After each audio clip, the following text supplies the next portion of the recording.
Assalamualaikum warahmatullahi wabarakatuh. Perkenalkan, nama saya Ridwan Manaturahiim dari kelas PAIG semester 2 dengan NIM 201190231. Di sini saya akan mempresentasikan hasil review jurnal saya. Pertama, saya akan mereview jurnal dengan judul Kebijakan Perubahan Kurikulum 2013 dalam Menyongsong Indonesia Emas tahun 2045. Jurnal ini termasuk jurnal pendidikan Islam.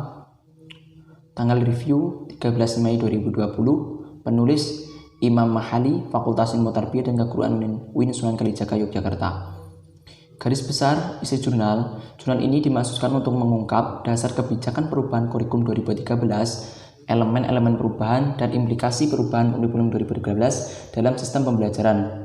Hasil kajian menunjukkan bahwa kebijakan perubahan kurikulum 2013 didasarkan pada tantangan internal dan eksternal yang dihadapi. Tantangan internal yang dihadapi meliputi faktor perkembangan penduduk Indonesia. Dilihat dari pertumbuhan penduduk usia produktif, sumber daya manusia atau SDM, Indonesia usia produktif akan melimpah. SDM yang melimpah ini apabila memiliki kompetensi dan keterampilan akan menjadi modal pembangunan yang luar biasa besarnya. Oleh sebab itu, tantangan besar yang dihadapi adalah bagaimana mengupayakan agar SDM usia produktif yang melimpah ini dapat ditransformasikan menjadi SDM yang memiliki kompetensi dan keterampilan melalui pendidikan agar tidak menjadi beban. Sedangkan tantangan internal yang dihadapi dunia pendidikan Indonesia antara lain berkaitan dengan tantangan masa depan, kompetensi yang diberlakukan di masa depan, persepsi masyarakat, perkembangan pengetahuan, dan pedagogi, serta berbagai fenomena yang mengemuka.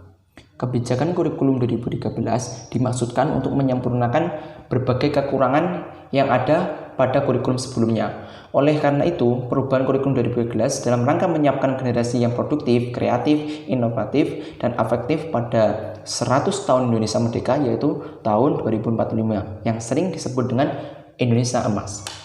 Kekurangan dari jurnal, mungkin banyak istilah-istilah yang sulit untuk dimengerti bagi sebagian pembaca yang kurang referensi atau minim kosakata. Kelebihan isi jurnal. Dalam jurnal ini, antara judul yang dibawakan dengan isi sangat relevan. Opini yang dikemukakan pun juga sangat masuk akal. Teori-teori yang dibawakan juga sangat lengkap. Referensinya juga banyak. Isi dari jurnal ini pun penyusunannya juga baik. Jadi bagi siapa saja yang membacanya pasti mudah untuk dimengerti. Persetujuan dan ketidaksetujuan terhadap jurnal. Saya setuju dengan sistem yang diberlakukan oleh kurikulum 2013 ini karena output atau SDM yang dikeluarkan dari kurikulum ini akan menghasilkan masyarakat yang berpikir maju, produktif, serta inovatif di era digital 4.0 seperti sekarang ini. Tetapi saya sangat tidak setuju bila kurikulum ini diterapkan tanpa terlebih dahulu melakukan penelitian, riset di lapangan. Karena kurikulum 2013 ini merupakan kebijakan yang dibilang sangat besar dan kebijakan yang baik, perlu adanya riset dan pengamatan di lapangan secara langsung agar kurikulum ini benar-benar bisa berjalan dengan tujuan yang diharapkan dan dapat diterapkan di masyarakat. Sudah selesai atau belum isi jurnal tersebut dengan materi ilmu pendidikan? Setelah saya membaca dan mentelaah isi dari jurnal yang saya review, menurut saya dari isi dari jurnal tersebut banyak dari isinya yang masuk dan sudah mencakup dari perkuliahan ilmu pendidikan. Selanjutnya saya akan mereview jurnal yang kedua dengan judul Dampak COVID-19 terhadap implementasi pembelajaran daring di sekolah dasar.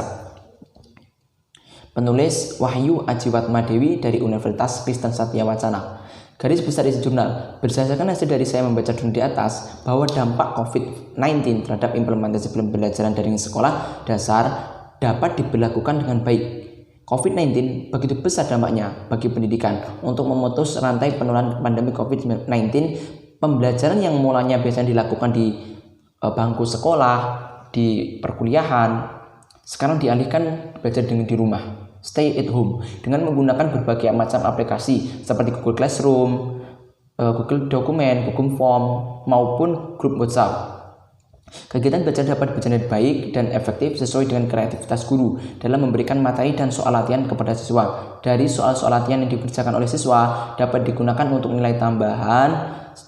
Jadi, siswa tidak perlu khawatir dengan ketinggalan pelajaran di dalam kelas. Kekurangan dari jurnal. Pertama, menurut saya, data yang disampaikan penulis tentang dampaknya pembelajaran daring kurang dan mungkin perlu melakukan wawancara dan survei secara langsung untuk memperoleh data yang detail dan relevan. Kelebihan dari jurnal ini, pertama, kesesuaian judul dengan isi jurnal cukup bagus. Kedua, jurnal ini juga mudah untuk dimengerti. Opini dari penulis juga masuk akal. Setuju dan tidak setuju terhadap isi jurnal. Jadi saya setuju dengan berlakunya pembelajaran daring online oleh pemerintah. Jadi pemerintah benar-benar tanggap dan memperhatikan terhadap musibah yang terjadi, terlebih dari menyangkut dunia pendidikan. Karena melihat tidak bisa diberlakukannya belajar dengan tatap muka karena alasan wabah COVID-19 ini, banyak platform-platform yang menyediakan aplikasi penunjang belajar daring. Hal ini sangat mempermudah kegiatan belajar mengajar.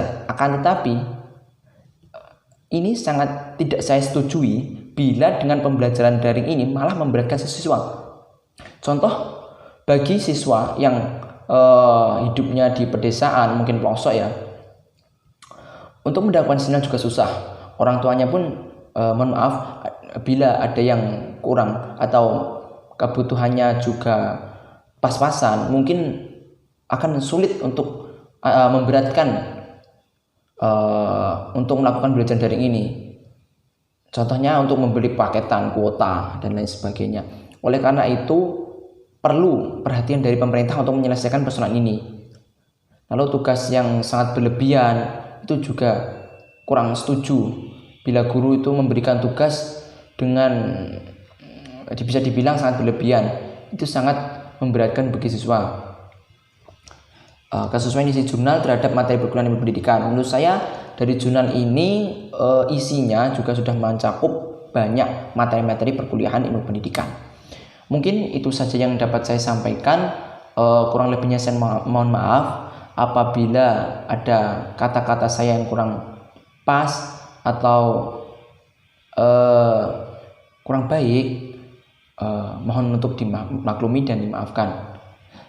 Kurang lebihnya dari saya, apabila ada baiknya itu datangnya dari Allah Subhanahu wa taala.